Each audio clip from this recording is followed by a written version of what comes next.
Halo jemaat Youth yang terkasih dalam Tuhan Yesus, selamat pagi, selamat hari Minggu. Kita berjumpa kembali di dalam minggu yang ketiga kita secara online bertemu. Saya berharap kita mulai membiasakan diri dan kita mulai semakin boleh menyiapkan hati lebih baik lagi, lebih rindu lagi datang menyembah Tuhan. Mari sebelum kita mendengarkan firman Tuhan, kita berdoa terlebih dahulu bersama-sama. Tuhan Yesus, Bapa yang baik yang kami kenal, di dalam nama Tuhan Yesus Kristus kami mengucap syukur untuk satu minggu lagi yang boleh berlalu. Kami percaya di dalam segala hal Engkau memimpin, menyertai setiap langkah kami. Engkau memberikan kami satu perlindungan, kekuatan dan kesehatan, bukan hanya bagi kami tapi juga bagi orang-orang yang kami kasihi. Dan kami percaya Tuhan, di dalam minggu ini kami datang kepadamu mendengar suara-Mu, disitulah letak daripada kekuatan kami. Kami rindu firman-Mu boleh menguatkan kami. Kami rindu firman-Mu juga boleh berbicara lebih keras lagi buat kami. Dan disitulah kami boleh dikuatkan dan dihibur. Tolong kami waktu kami mendengar firman Tuhan ini, diberikan satu hati yang penuh sukacita dan ucapan syukur. Karena itu kami melandaskan doa ini hanya di dalam nama Tuhan Yesus kami berdoa. Amin. Jemaat Youth yang terkasih dalam Tuhan, firman Tuhan pagi hari ini bertemakan sumber penghiburan, source of comfort. Kita akan membaca satu bagian firman Tuhan yang diambil dari 2 Korintus, pasalnya yang pertama, ayatnya yang ketiga hingga keempat. Saya akan membacakan bagi kita sekalian.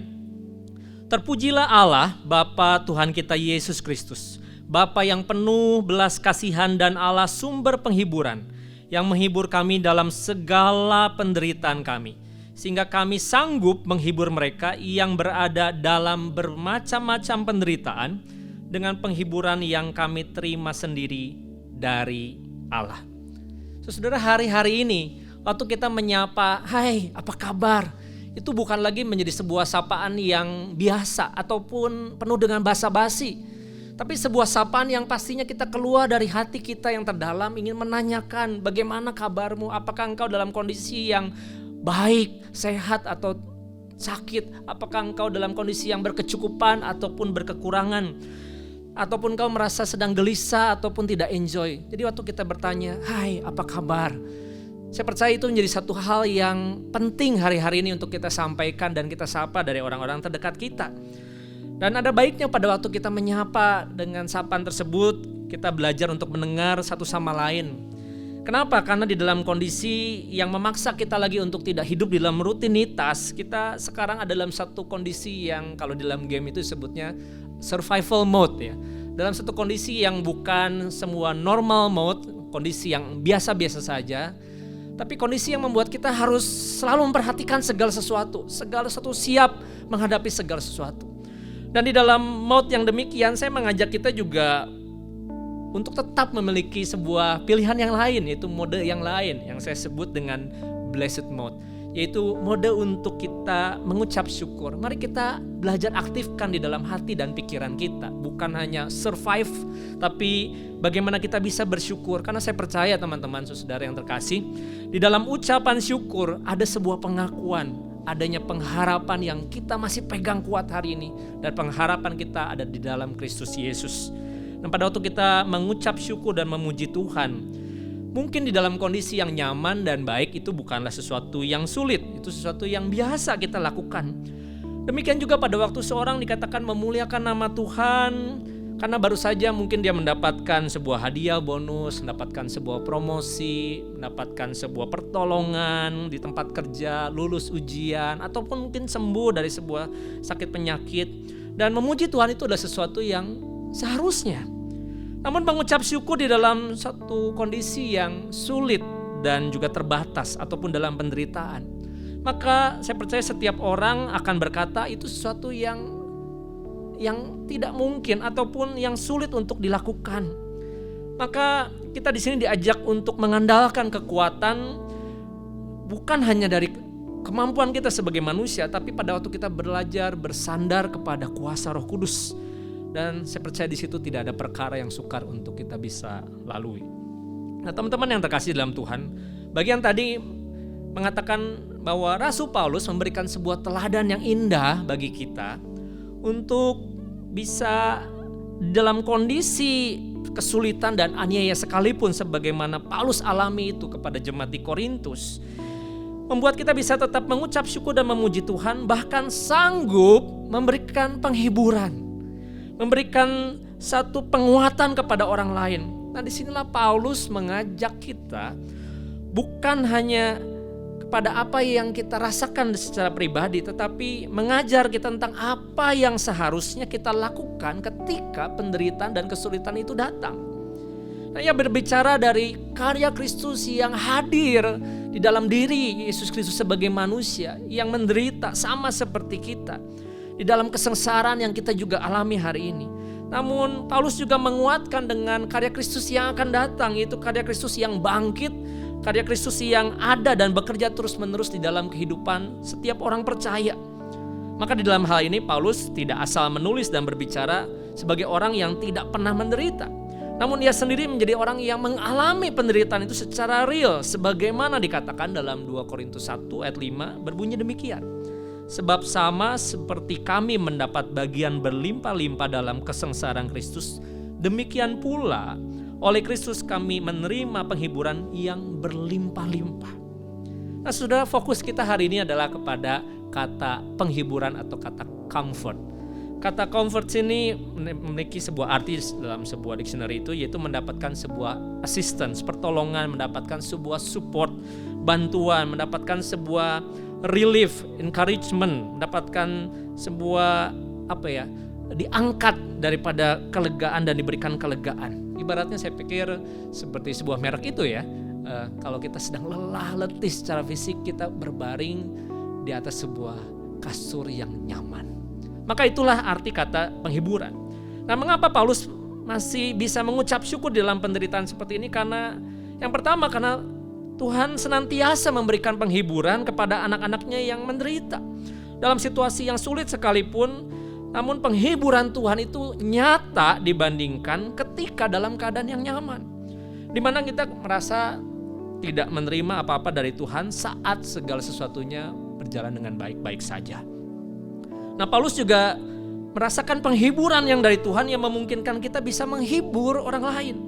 Dan di saat kita beroleh kekuatan pada saat kita menderita, kita juga menjadi sebuah kesaksian bagi orang lain yang mendengarnya. Karena itu saya mengajak kita, marilah kita tetap belajar memuji Tuhan, mengucap syukur, sebab penderitaan Dia izinkan untuk menyatakan kuasanya di dalam hidup kita. Saudara Yud yang terkasih, pelajaran kita hari ini adalah begini. Hidup ini berat, tapi kita punya Allah yang hebat. Hidup ini berat, tapi how great is our God. Nah, teman-teman, ada 3 hal yang sederhana yang kita bisa renungkan pagi hari ini. Yang pertama, always start with Jesus. Selalu datang dan mulai bersama-sama dengan Yesus. Kenapa? Karena di sini Paulus mengatakan bahwa Yesuslah sumber penghiburan itu. Nah, sebagaimana Yesus sendiri pada waktu Dia hidup di dalam dunia ini, Dia berfokus kepada Bapa di surga, bukan pada situasi yang Dia alami.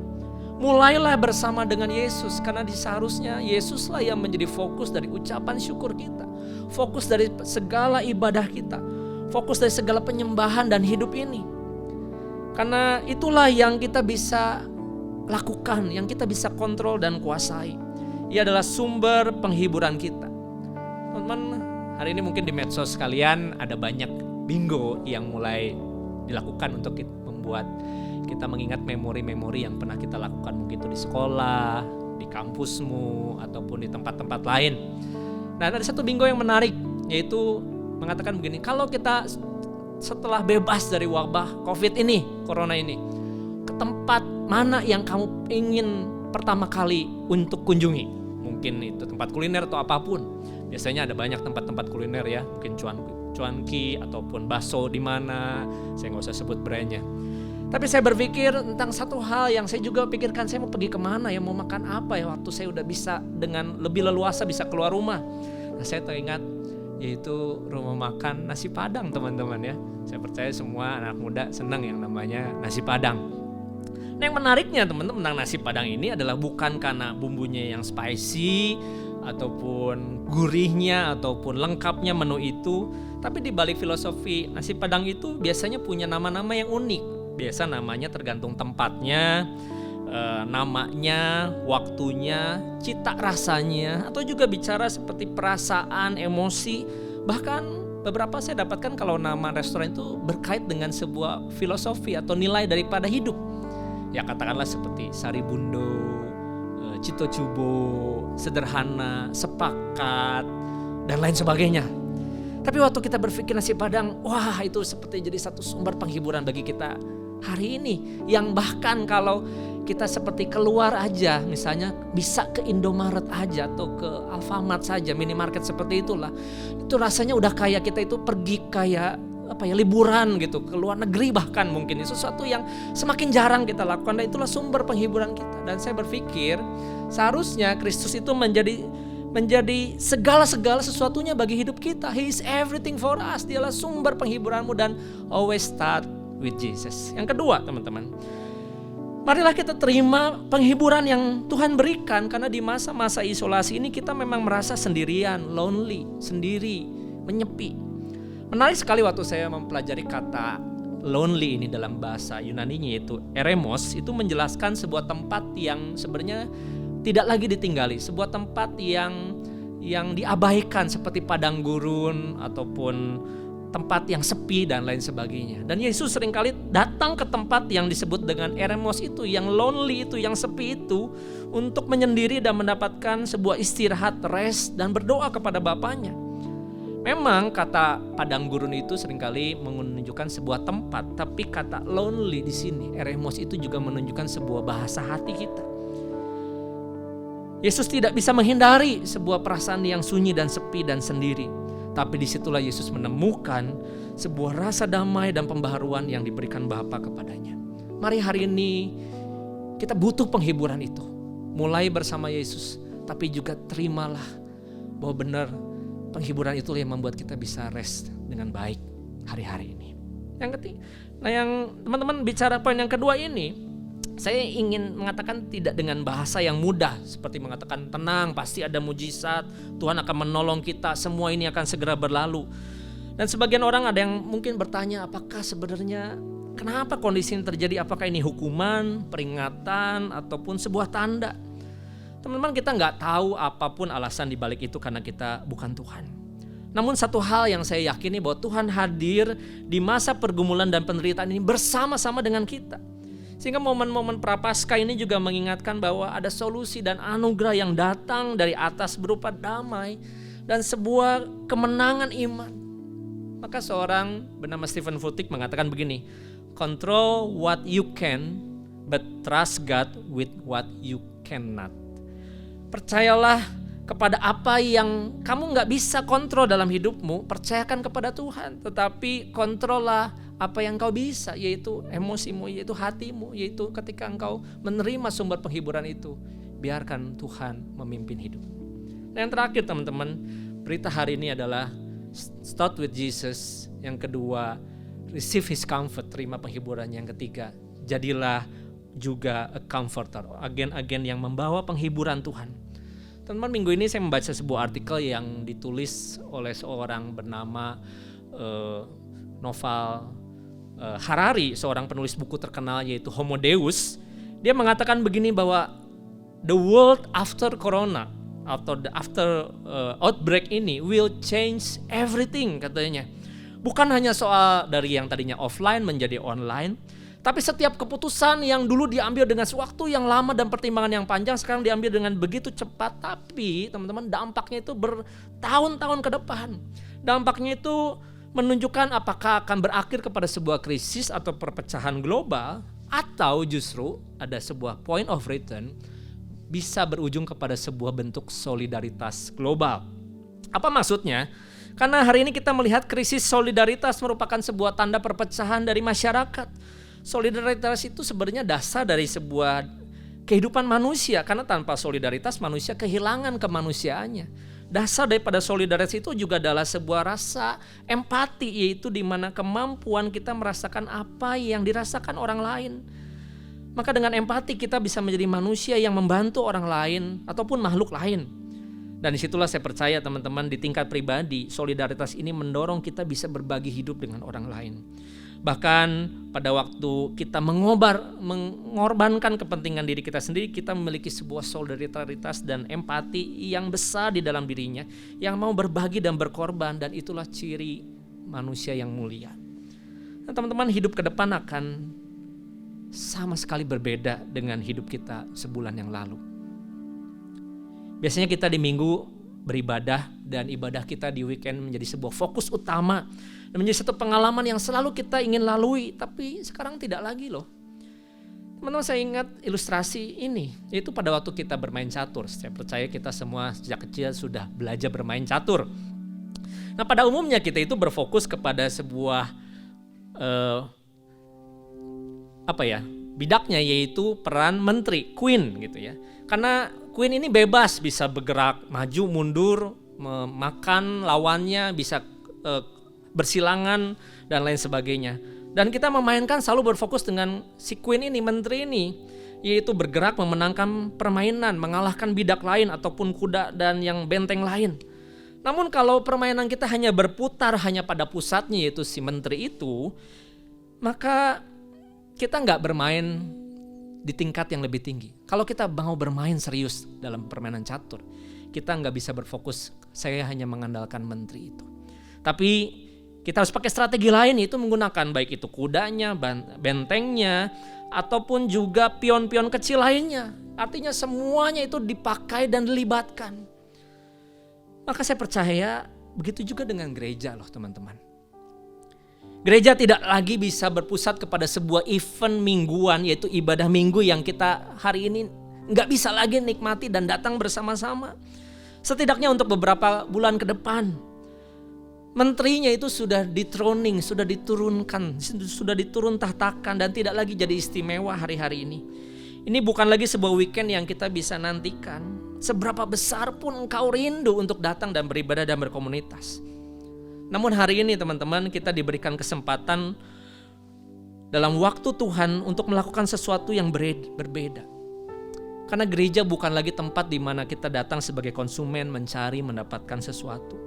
Tapi gereja harus hadir menjadi misi di mana Injil dan kasih itu diberitakan. Kita nggak lagi berfokus kepada ibadah minggu lagi, tapi kita berfokus kepada yang lain. Dan saya percaya setiap kita, mungkin kita merasa kecil, kita seperti bidak, seperti pion itu yang bukan siapa-siapa, bukan yang menjadi fokus selama ini. Tapi disitulah kita hari ini bisa berperan menjadi gereja. Dan saya merasa sangat ditegur Tuhan waktu saya merenungkan begini, bahwa Tuhan bisa melakukan sesuatu yang luar biasa dalam beberapa bulan ini. Dibandingkan dengan kita sebagai gereja dan program yang kita lakukan selama beberapa dekade terakhir. Maka saya percaya ini adalah waktunya. It's time to do it. It's time to be a church what God want to be. Mari kita semua, dan saya menantang kau, hai teman-teman jemaat youth, anak-anak muda. Mari kita berkata, Tuhan ini aku, Tuhan utuslah aku. Karena apa yang kita sebagai gereja lakukan di masa-masa yang penuh dengan disease, penyakit, distress dan pergumulan seperti ini akan menjadi sebuah lembaran sejarah yang baru bagi gereja di masa depan, yang menunjukkan demonstrasi kasih Allah bagi dunia, bagi bangsa, dan bahkan buat lingkungan sekitar kita. Be a comforter, itu yang Tuhan mau. Kita bukan hanya menerima, tapi kita juga membagikan. Kita menjadi bidak-bidak, poin-poin, pion-pion yang justru menjadikan gereja nyata di tengah-tengah dunia ini. Kita tidak lagi berfokus kepada queen, kepada ibadah, kepada program. Tapi kita sendiri, teman-teman sendiri adalah gereja yang sesungguhnya. Seorang bapak gereja Eusebius di abad keempat pernah mencatat gambaran orang Kristen dalam sebuah juga kondisi wabah penyakit yang mematikan dalam kerajaan Romawi. Berkata demikian, Christian deeds were on everyone's lips and they glorify the God of Christian. Perbuatan-perbuatan iman daripada orang Kristen menjadi sebuah ucapan bibir semua orang yang membuat mereka memuliakan Allahnya orang Kristen. Maka itulah yang juga harusnya kita hidupi sebagai garam dan terang dunia hari ini. Maka sebagai penutup, teman-teman yang terkasih, ada beberapa hal yang kita bisa lakukan. Mari, yang pertama, atur dan kuasailah dirimu. 2 Timotius 4 ayat 5 berkata begini, tetapi kuasailah dirimu dalam segala hal, sabar menderita, lakukan pekerjaan pemberita Injil, dan tunaikan tugas pelayananmu. Dan itu adalah tugas kita, si pion-pion yang kecil itu. Belajarlah ngatur diri, pakai waktu kesempatan yang kita punya bukan hanya sekedar produktif, tapi jadi berkat. Kita punya 24 jam, gambaran sederhananya begini, 8 jam istirahat, 8 jam kita bekerja, belajar dengan produktif. Tapi mungkin 8 jam lain kita bisa hadir untuk sesama bagi keluarga dan buat komunitas kita yang lain. Dan disinilah komunitas Youth GKI Anugerah mendorong kita untuk involve dalam sebuah gerakan membantu sesama. Yaitu apa? Bagaimana kita bisa bekerja membantu orang-orang yang harus ada di luar rumah hari-hari ini, yaitu para ojek online. Mereka harus bekerja untuk mendapatkan makanan setiap hari. Maka saya mengajak gerakan ini mendorong teman-teman dengan cara yang sederhana. Pesankanlah sebuah free lunch buat mereka. Pesan dengan minimal yang kalian bisa sanggup, mungkin 20.000, 30.000. Tapi waktu kalian pesan, kalian sampaikan pesan, Pak, Mas, Mbak, ini buat kalian, ini untuk makan siang kalian. Maka itu menjadi satu gerakan yang membantu, yang kita akan lakukan selama 2 minggu ini, mulai dari tanggal 2 kemarin sampai 12 April. So pastikan teman-teman mau join sama-sama di dalam gerakan membantu sesama ini. Mari, karena gereja kita juga sudah mendukung banyak pekerjaan-pekerjaan yang luar biasa. Mendukung banyak rumah sakit di Jawa Barat ini dengan banyak alat pelindung diri, sanitasi lingkungan bagi RT RW, masker bagi para ojol, itu juga kita sudah berikan. Yang terakhir teman-teman, apa yang kita bisa lakukan yaitu coba trace kontak semua, lihat kontak handphonemu, nama-nama yang ada di sana, buka kembali. Tanyakan kabar mereka, kontak satu-satu, sapa apa kabar. Khususnya buat mereka yang dari luar kota, yang sendirian di sini, yang jauh dari keluarga. Kasih perhatian sama mereka. Ajak mereka, ayo mau gak ikut komit online sama-sama? It's okay, kamu baru tapi kamu bisa dengar, kamu bisa lihat kita sama-sama. Jadilah agen penghiburan bagi mereka di saat-saat ini. Tumpangkan tangan bagi mereka yang membutuhkan dan kita doakan mereka. So, itu yang kita bisa lakukan. Atur dan kuasai dirimu, manage waktumu dengan baik, involve dalam gerakan sosial membantu para ojek online ini bersama-sama memberikan free lunch, dan yang terakhir juga kontak semua temanmu. Pastikan say apa kabar, karena itulah sapaan penghiburan yang dibutuhkan setiap orang. Allah menghibur sesama kita ketika kita bersaksi tentang penghiburan yang kita terima daripadanya. Kiranya firman Tuhan ini sungguh menguatkan kita di minggu ini. Always start with Jesus. Terimalah, buka hatimu menerima penghiburan itu walaupun engkau sendiri dan di tempat yang sendiri. Tapi adalah tempat yang terbaik untuk mengalami Tuhan. Dan jadilah juga agen-agen pembawa kasih dan penghiburan bagi sesama. Mari kita berdoa. Tuhan Yesus, terima kasih untuk firman-Mu yang kami boleh dengar hari ini.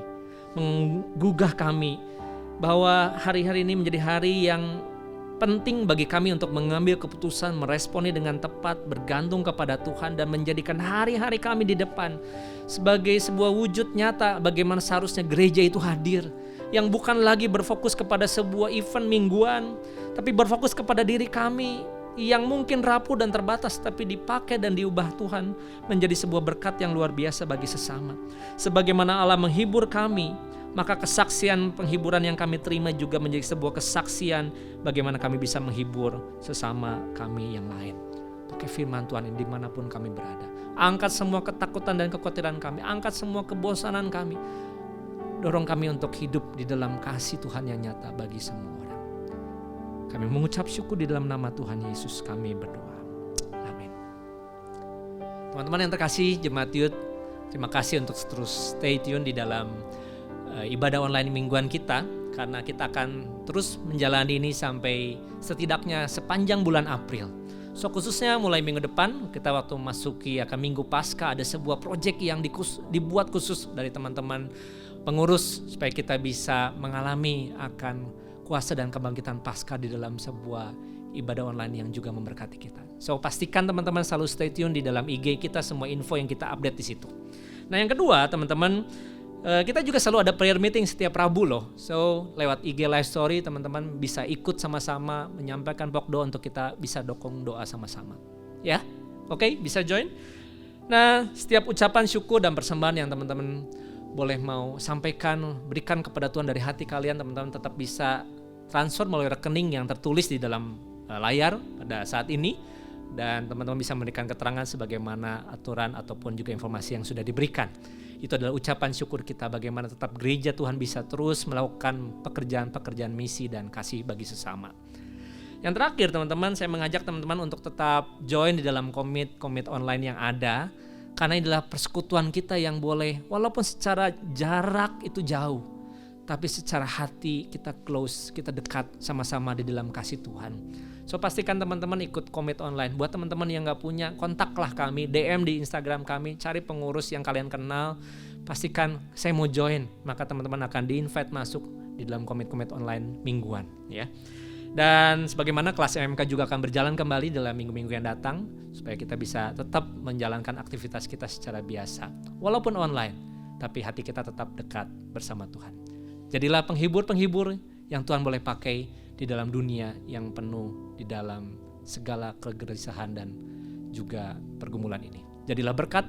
Stay tune, Tuhan berkati. God bless you all and happy Sunday.